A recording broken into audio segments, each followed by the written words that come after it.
Hey class, I hope you're doing well. Welcome back. Well, it is the best time of year. It is October in New England, and I am super happy.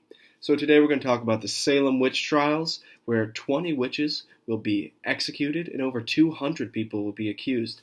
They even kill 2 dogs. Let's get started.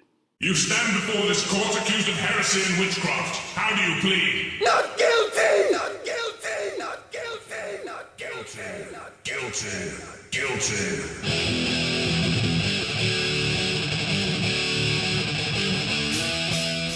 So from 1692 to 1693, the Salem witch trials are going to take place.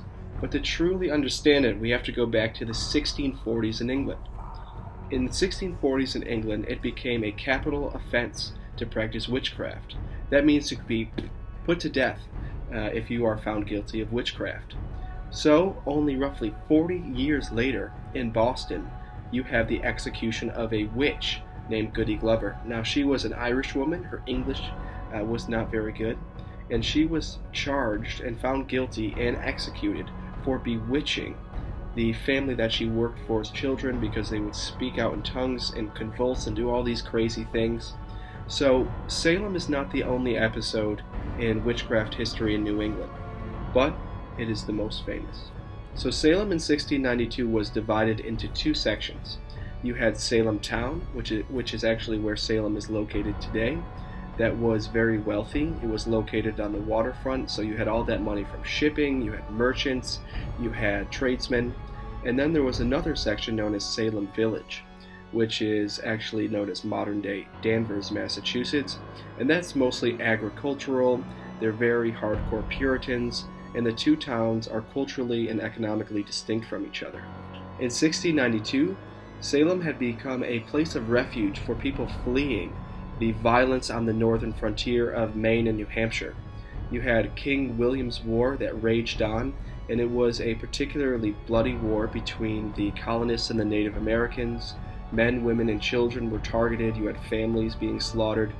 And it's important to note that the people that come to Salem are brutalized, they're damaged, they're vulnerable, and this helps to explain why they act out in such a weird and kind of strange manner. Salem was also getting a new minister. Samuel Parris had been a previous businessman who signed up to be the minister, and he was arguing with the town over pay. And it's going to be in his household where everything starts to break loose and get super strange. So the Reverend Parris had 2 young girls in his household that he was taking care of. His niece Abigail Williams, who was 11 years old, and Elizabeth Parris, his daughter, who was 9 years old. Now it's important to note that when Puritans raised children, they did not view children as objects of affection, that you were supposed to be nice and kind to your children. You had to teach them strict discipline. You had to teach them to do their chores, to read their Bible. There's not a lot of joy in a Puritan childhood. So these girls start acting up. They're speaking out in tongues. They're trying to climb the chimney.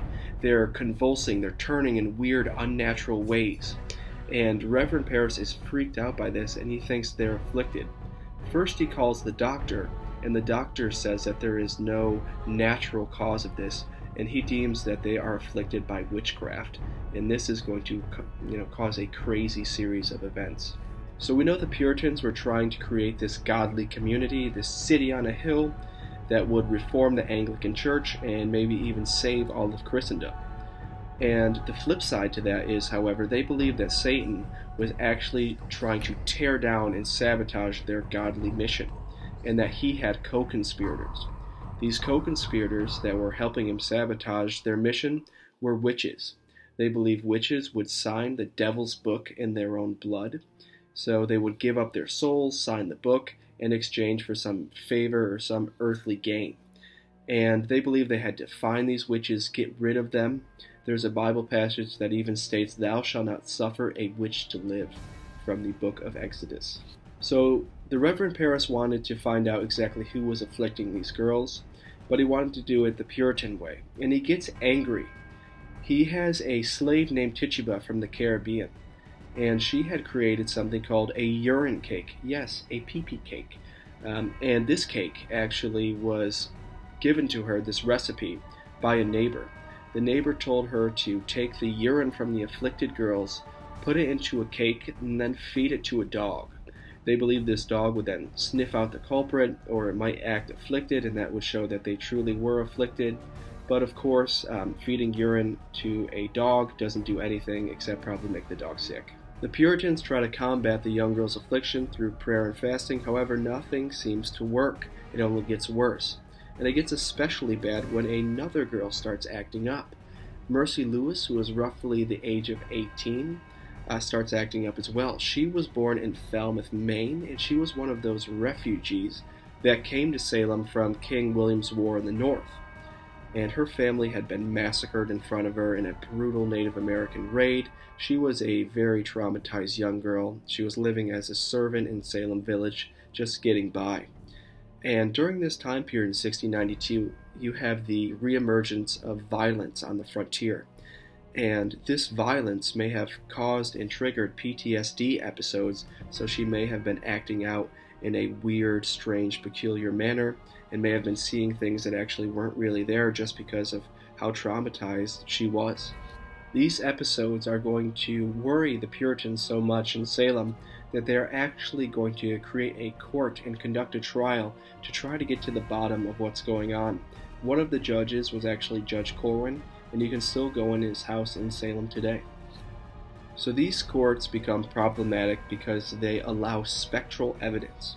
And what spectral evidence is when someone's ghost, their specter, leaves their body and is controlled by Satan and can torture and attack someone, and only that person can see it. No one else can see it unless they are being afflicted as well. And you can see that this could be problematic, that no one can really prove, and people can make up things as they wish. However, during these courtroom proceedings, the girls are acting up, they're saying they're being attacked, and the Puritans believe them, and they really are freaked out. So this is where we get the first accusations about who the afflictors actually are. And they are your stereotypical outcasts in the community. You have Tituba, the Caribbean slave, you have Sarah Good, who was a beggar, and you have Sarah Osborne, who rarely attended church and also married one of her servants. So they were vulnerable in the community, and they were the first ones accused.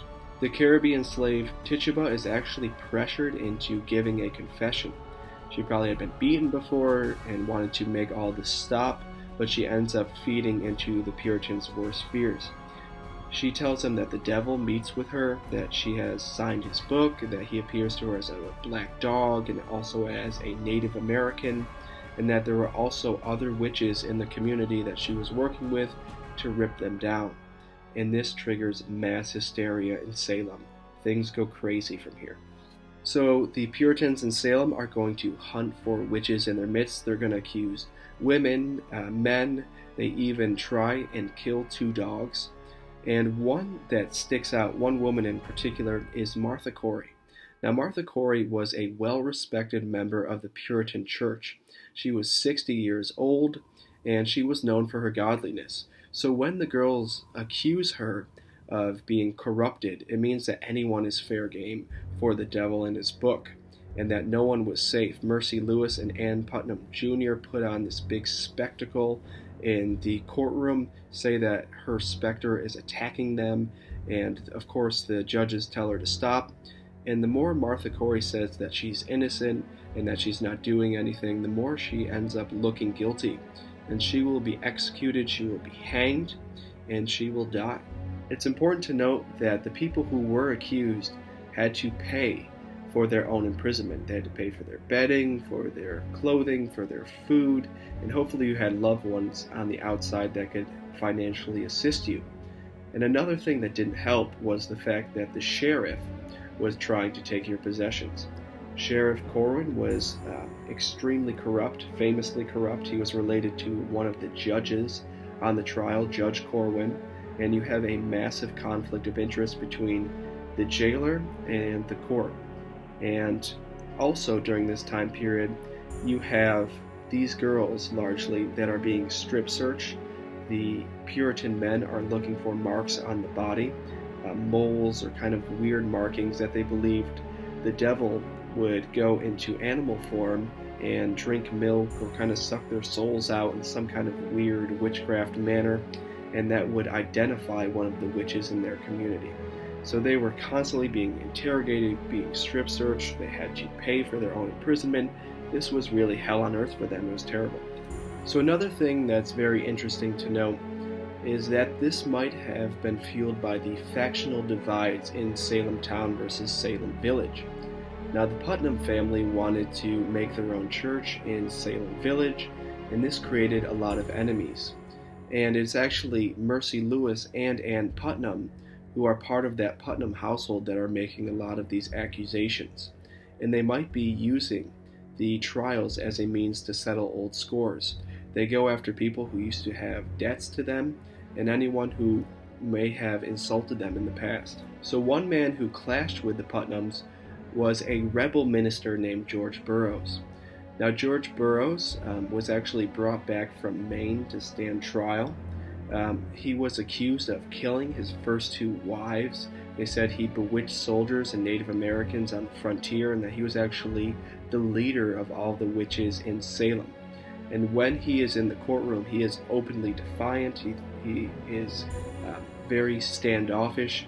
He won't go along with what the Puritans are saying, and he openly mocks them in the trial, and this does not work out well for him, and he is going to be hanged.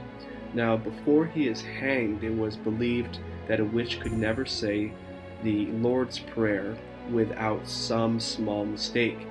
He recited this prayer before he was hanged perfectly, and the crowd rushed forward to try and save him, but it was too late. Cotton Mather, a Puritan leader, said it didn't matter anyways, and they killed him. So before George Burroughs died, the first witch to be hanged was a woman named Bridget Bishop. Bridget Bishop was a tavern keeper in the town. The Puritans didn't like her morals, and she was an easy target. And in September 1692, you're going to have 9 more women executed. They are turned off, so they walk up a ladder with a rope around their neck, and then someone would turn them off the ladder, and they would be hanged and killed. A pattern emerges in the courtroom, and people start to figure it out. And what they notice is that people who confess and name other witches, they end up surviving. People who refuse to confess are the ones who get killed. So if you want to survive the witch trials, you are forced to name your co-conspirators, and the witch numbers just grow exponentially. So one man figured this out, and he decided that he wasn't going to play along at all. He was actually the husband of Martha Corey. His name was Giles Corey, and he said that he was innocent, and after that he said nothing at all. He would not say a word. And what they did to try and force a confession out of him was they piled stones on top of his chest, and they would slowly put more and more weight on in hopes to force him to confess. And his last words were, "More weight." Now, the town could take over someone's property if they were tried and convicted of being a witch. So this gave the town economic incentive to charge people with being a witch. And he was trying to fight that. He wanted to keep his farm, his land, and he refused to confess, and that actually saved his property. So over the course of the Salem witch trials, you have roughly 200 people who are accused of witchcraft, who are imprisoned and were awaiting trial. You have 20 people who were executed. You have 2 dogs who were executed, and 1 poor dog that had to eat pee-pee cake. And what slowly starts to stop the Salem trials is the fact that they get really bad publicity outside of Salem town. So much so that Puritan leaders such as Increase Mather and even Governor Phipps step in. And the final straw, supposedly, is when Governor Phipps' own wife is accused of being a witch. And then the government starts to step in. They don't allow spectral evidence to be used in court, and the governor pardons the people accused of witchcraft, much to the dismay of some of the judges on the court. Now, it's also important to note that Miss Putnam, the little girl Putnam, actually asked for forgiveness for her accusations later in life, and many people did recant their accusations. So I hope you enjoyed this. I know this is a fan favorite. We really only skimmed the surface, but I hope you enjoyed your little intro to the Salem witch trials. I'll see you in class.